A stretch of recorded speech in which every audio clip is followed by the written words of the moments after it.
are broadcasting live today all the way from the beautiful South American mountains among the present-day country, Bolivia.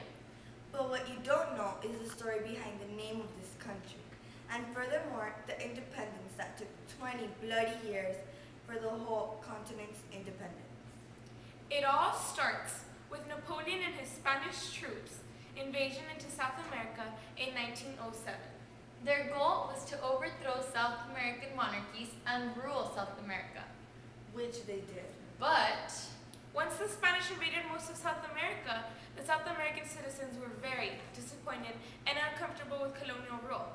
Thus, they had to endure the hardship for a long, long time until they finally decided to declare independence. The citizens were being restricted to trade with foreign countries, grow crops, and make goods that would compete with the Spanish goods. And don't forget the annoying Spanish taxes.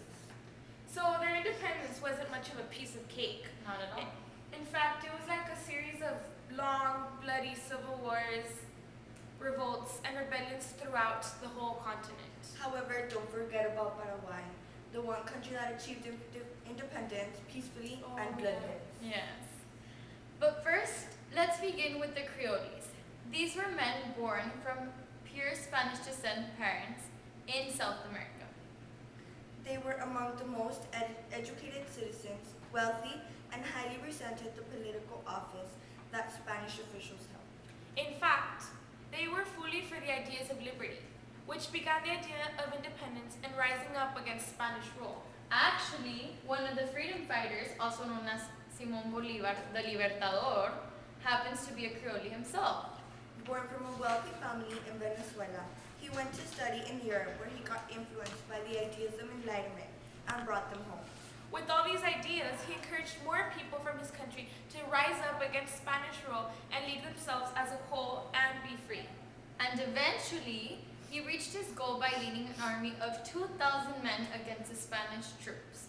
After fighting in Venezuela and liberating them, he moved on and freed Ecuador.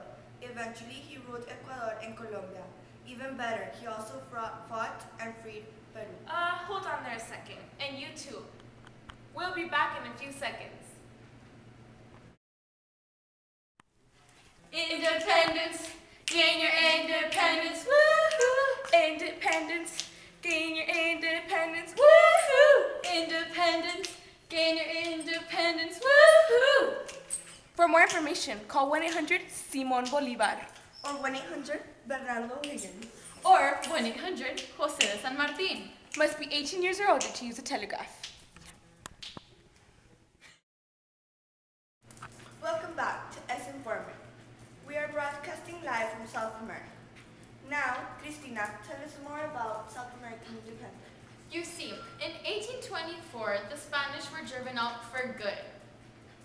And Upper Peru became a separate republic named after Simón Bolívar, which today is Bolivia.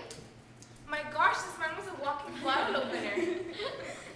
And did you know that as a result from his military success, an independent state formed called Gran Colombia, which included present-day Venezuela, Ecuador, Colombia, and Panama.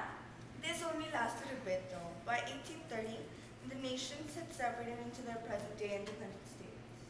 Simón Bolívar teamed up with José de San Martín to defeat Spain in Argentina, Chile, and Peru.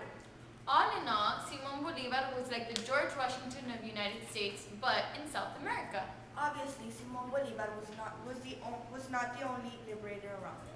Bernardo O'Higgins was another liberator, which helped liberate the state of Chile. His forces, along with José de San Martín, won the victorious Battle of Chacabuco. Yep, and that weird battle made Chile the independent state it is today. Moving on, one country in South America with a very interesting story is Brazil. Brazil is not very involved with Spain.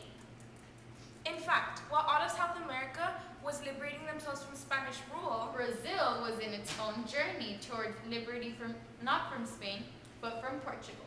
Thus, Brazil was currently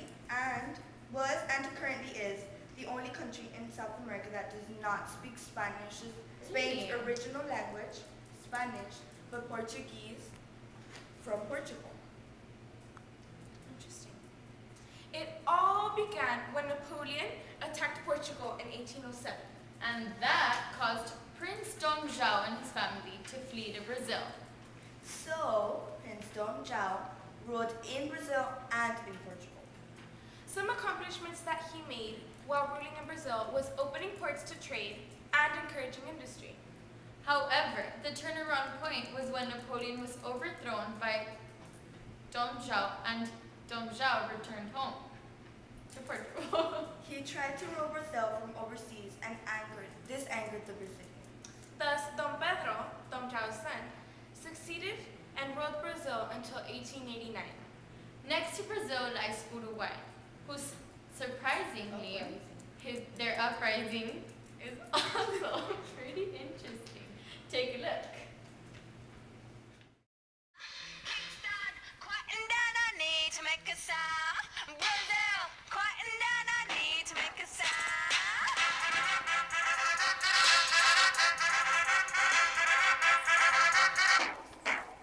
Stop!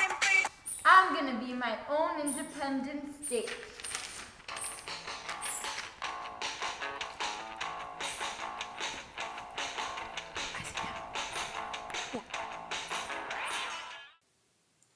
Brazil and Argentina continuously fought over the area in between the two countries for years. Eventually, this led to the 500-day Argentina-Brazil War. Neither side gained the upper hand, and in 1828, the Treaty of Montevideo, fostered by the United Kingdom, gave birth to Uruguay as an independent state.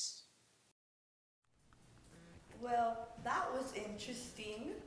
I didn't know Uruguay had come about that way. See, you'd be surprised. Do you want to know another surprising fact? Of course. Although we made it seem as its independence was a jiffy, South America actually had a rough time battling for its independence. It led to political conflicts, territorial disputes, and the majority of South America ended in poverty. Well, on a happier note, South America wouldn't be what it is today without the courage and determination of our freedom fighters and the citizens themselves. That's true. To know more, log on to sinformative.com, and we hope to see you back next week. Tune in at 8 a.m., 9 a.m. Central, second period to be exact, to learn more interesting stories like these. Thank you and Have a good day. Bye. Good afternoon, and welcome back to S Informative. We are broadcasting live today all the way from... Okay.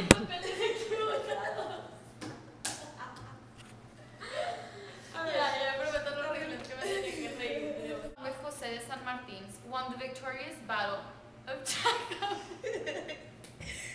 making Chile the independent state.